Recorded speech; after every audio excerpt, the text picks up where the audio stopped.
Você sabia que as promessas de Deus são realidades? Você sabia que a esperança em Deus glorifica Ele?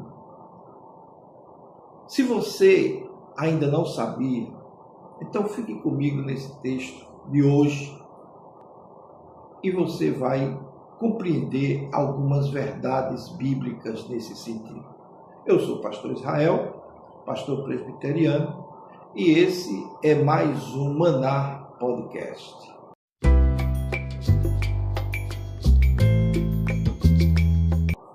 Quando nós falamos aqui em esperança, em fé, a primeira coisa que nos vem à mente é a vida de Abraão. E como Abraão era um homem de Deus, era um homem chamado por Deus para uma missão especial e grandiosa, claro, nós podemos ter a certeza de que aquilo que Abraão creu é a verdade. Não pelo simples fato de Abraão crer, mas para quem conhece a história de Abraão, tudo que ele passou, tudo que ele creu, verdadeiramente, ele pode ser considerado o pai da fé.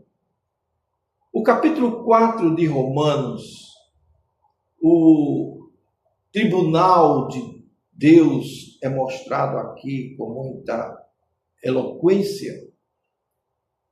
Aqui o apóstolo Paulo, ele nos apresenta ou nos chama ao banco dos réus como testemunhas do patriarca Abraão.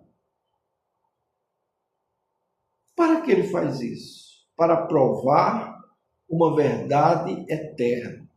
Ninguém é salvo pelas obras, mas somente pela fé. Vou repetir. Ninguém é salvo pelas obras, mas somente pela fé. No trecho de Romanos capítulo 4, do versículo 16, é o texto que nós iremos basear a nossa explanação nesse podcast. Ele nos traz algumas informações que mostra não apenas a doutrina da justificação, mas o retrato espiritual da fé salvadora. E nessa sua origem, na sua natureza, na sua perseverança, no seu objeto final, Deus coloca a condição de ressuscitar o morto. Esse texto não é apenas teologia, é chão firme para a alma cansada, é chão firme para aqueles que estão sem direção, é direção para aqueles que estão no ministério e que querem servir ao Senhor com fidelidade, é fundamento para a pregação bíblica. E a promessa de Deus começa com a graça. No versículo 16, ele diz o seguinte, vamos acompanhar Romanos capítulo 4, 16 a 25. E ele nos diz o seguinte, essa é a razão por que provém da fé, para que seja segundo a graça, a fim de que seja firme a promessa para toda a descendência. Não somente aos que estão no regime da lei, mas também para os que estão na fé que teve Abraão, porque Abraão é pai de todos nós. Olha só, essa colocação aqui é importante nós observarmos que o apóstolo Paulo começa afirmando que a promessa depende da fé. Por isso é que procede da fé, para que seja segundo a graça. Ora, se dependesse da lei, dependeria dos méritos humanos de cumprir essa lei. Se dependesse dos méritos humanos, jamais haveria segurança, porque o ser humano é inconstante nas suas ações, nos seus pensamentos, nos seus desejos. Mas porque depende de Deus, então nós podemos ter esperança. A fé não é moeda de troca.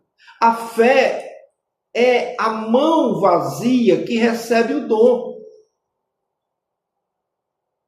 A promessa não foi dada apenas aos da lei, mas a promessa foi dada também aos que têm Abraão por pai. Isso é o que todos creem. Ou seja, para todos aqueles que creem, é assim que funciona. Observe a lógica divina nessa seguinte sequência. Primeiro nós vemos o apóstolo Paulo mostrando aqui que a lei produz a condenação. Ou seja, a lei nos mostra onde erramos, onde pecamos, como estamos espiritualmente falando. As obras produzem dívidas.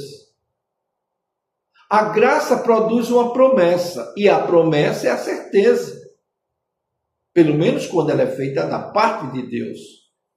E a fé produz recebimento. Agora, a salvação, ela é estruturada para excluir a glória humana. Eu sei que muitos não vão concordar com esse pensamento, e está tudo bem. Tudo bem. Aqui nós não temos o dono da verdade, porque a verdade é Cristo. Nós apenas interpretamos aquilo que a palavra de Deus está dizendo. Então, como Paulo afirma lá em Romanos 3, onde está, pois, a jactância? Veja só, ela foi excluída. Toda ação do homem em prol da sua salvação, ela é excluída. Porque a lei não salva. As boas obras não salvam. O evangelho não é a história do que fazemos por Deus, é a história do que Deus fez, faz e fará por nós. Algumas implicações pastorais nesse texto aqui que eu gostaria de trazer. Se a promessa é segundo a graça, então o pecador pode aproximar-se de Deus. Se a promessa é segundo a graça, o fraco pode confiar em Deus. O indigno pode esperar em Deus. O ministério pode descansar em Deus. Olha, você que é pastor, você que é líder, você que é obreiro na obra do Senhor, saiba de uma coisa: sua segurança não está na sua performance, não está nos seus esforços, não está no seu avanço ministerial. A sua segurança está na promessa gloriosa de Deus. O Deus que vivifica os mortos, porque todos nós estávamos mortos em nossos delitos e pecados, mas o Senhor veio e nos deu vida. Veja o versículo 17, o que é que diz? Versículo 17. Como está escrito: por Pai de muitas nações te constituí perante aquele no qual creu, o Deus que vivifica os mortos e chama a existência as coisas que não existem. Olha aqui. Paulo descreve Deus como aquele que vivifica os mortos e chama a existência as coisas que não existem. Aqui nós temos dois pilares. Nós temos o poder sobre a morte e o poder criador absoluto. Abraão creu nesse Deus. Abraão creu quando Deus prometeu um filho a ele, ele estava com o corpo já amortecido. A sua esposa também já estava velhinha, idosa. Já não tinha mais as regras naturais da mulher. Sara já não tinha aquela fertilidade. Humanamente impossível de conceber um filho. Mas Abraão não avaliou apenas as circunstâncias. Abraão não olhou para a sua debilidade, ele não olhou para a sua incapacidade. Ele avaliou o caráter de Deus. E se Deus prometeu, ele cumpre. É realidade. Então esse é o ponto central da fé bíblica. Fé não é otimismo psicológico. Fé é confiança naquele que fez a promessa. É confiança no caráter revelado de Deus. O que era a promessa a Abraão? Era que ele seria o pai da fé. O pai de uma grande nação. Ora, essa promessa se cumpre em Cristo. Estão entendendo? Se cumpre em Cristo. Então, veja algumas aplicações.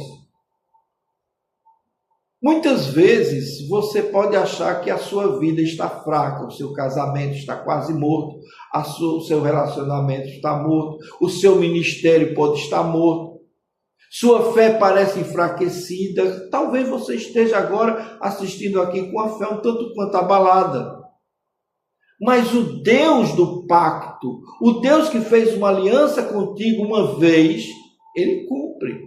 Creia na promessa do Senhor. Ele é especialista em coisas impossíveis.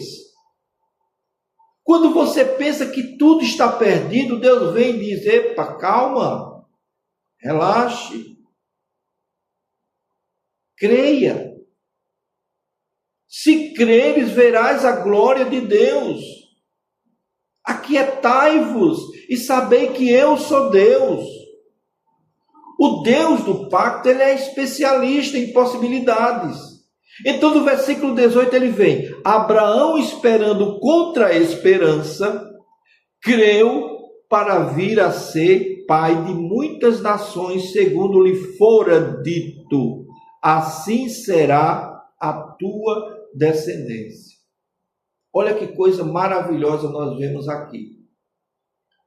Abraão esperando contra a esperança. Eu já ouvi sermões com esse título. Mas o que essa expressão mostra é porque ela é muito poderosa. Ele esperou quando não havia razão humana para esperar. A esperança natural dizia: isso é impossível. E a promessa divina dizia: vai ser assim. Vai ser assim. Desde que todos pensem que é impossível, a fé verdadeira, ela não ignora a realidade, mas ela submete-se à realidade da palavra de Deus. Estão entendendo aqui, amados? Aqui aprendemos 3 dimensões da fé madura. A primeira, fé que encara os fatos. A segunda, fé que se apoia na promessa. Terceira, fé que persevera no tempo. Não foi uma fé momentânea a fé de Abraão. Foram anos de espera, foram décadas. A fé que justifica também é a fé que persevera.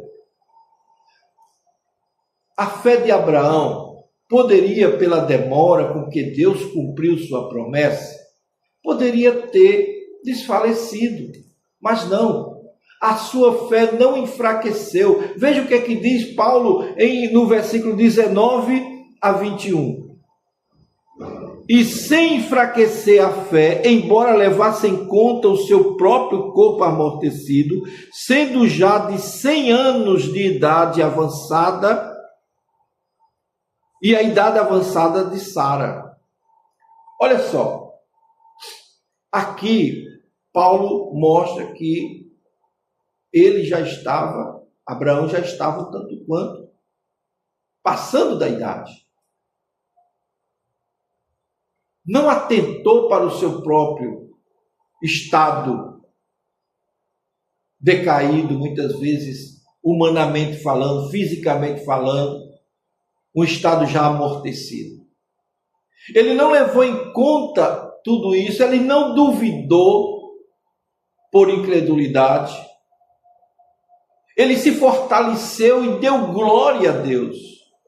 Isso é muito importante que a gente aprenda. Ele estava plenamente convicto. E esta é a anatomia da fé. É certeza daquilo que se espera, convicção de fatos que não se vê. O que aprendemos com Abraão aqui nesse texto? Primeiro, que a fé não é negacionismo. Abraão sabia da sua idade. Abraão sabia da sua debilidade. Ele sabia da esterilidade de Sara. Ele sabia que não tinha como, humanamente falando, Sara dar filhos. A fé não é negar fatos. A fé é confiar em Deus apesar dos fatos. A segunda lição que nós aprendemos aqui é que a fé, ela rejeita a incredulidade deliberada. O que quer dizer isso? Muitas vezes nós, quando recebemos uma promessa de Deus, muitas vezes queremos racionalizar. E quando começamos a racionalizar, a dúvida toma conta. Então a dúvida ocasional não é o mesmo que a incredulidade persistente, não. A incredulidade é resistência moral à promessa de Deus. Mas aqui ele não se deixa dominar. A fé, ela passa a glorificar a Deus. Note algo profundo ao crer. Abraão deu glórias a Deus. Dar glória a Deus assusta a incredulidade, dá um susto na incredulidade. Incredulidade rouba a glória de Deus. A fé atribui a Deus veracidade e poder. Quando confiamos, estamos dizendo: Deus é fiel para fazer infinitamente mais do que pedimos ou pensamos. Preste bem atenção nisso. A fé bíblica envolve conhecimento, envolve assentimento e confiança. Não é um salto no escuro, mas é descansar na certeza de quem nós cremos. O apóstolo Paulo diz: eu sei quem tenho crido, estou bem certo que é poderoso para guardar o meu tesouro até o fim. Então, do versículo 22 ao versículo 4 ou 24, nós vemos Paulo repetindo o princípio central desse texto. A fé foi imputada como justiça.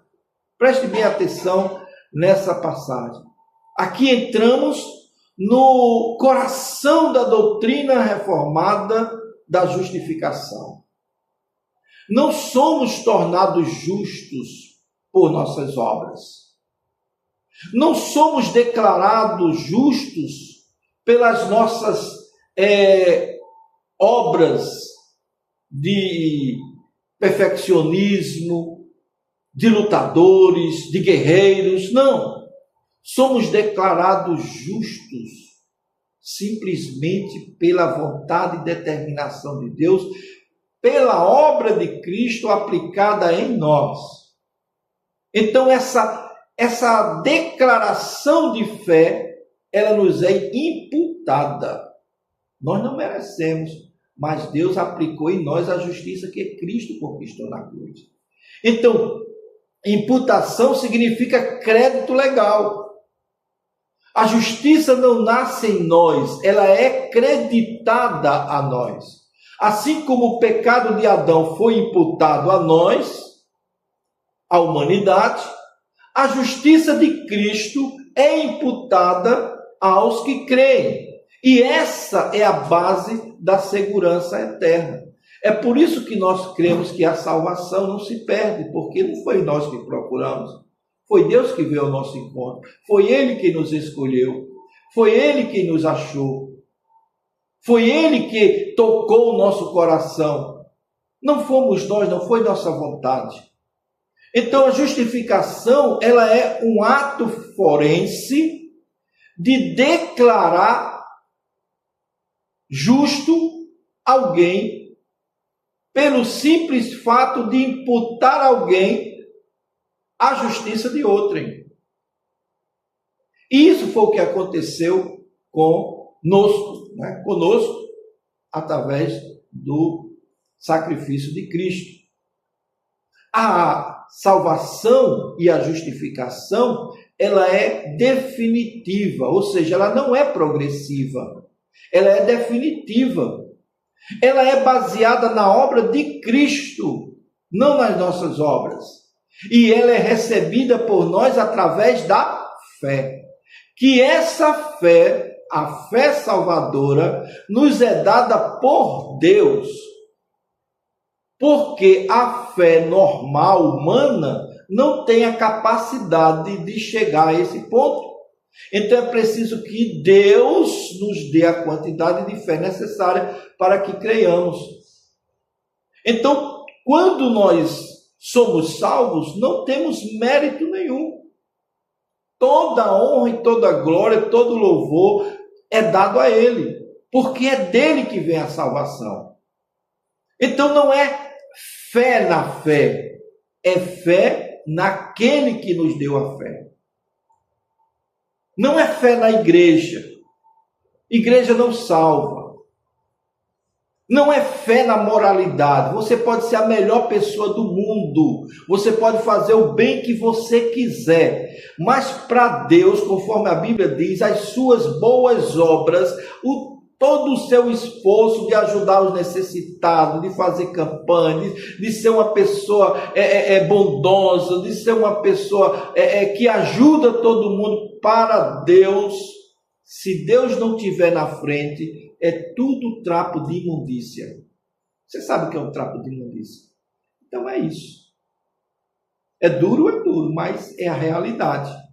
O clímax cristológico desse texto está no versículo 24 e 25, quando ele diz assim: mas também por nossa causa, posto que a nós igualmente nos será imputado, a saber, a nós que cremos naquele que ressuscitou dentre os mortos a Jesus, nosso Senhor, o qual foi entregue por causa das nossas transgressões e ressuscitou por causa da nossa justificação.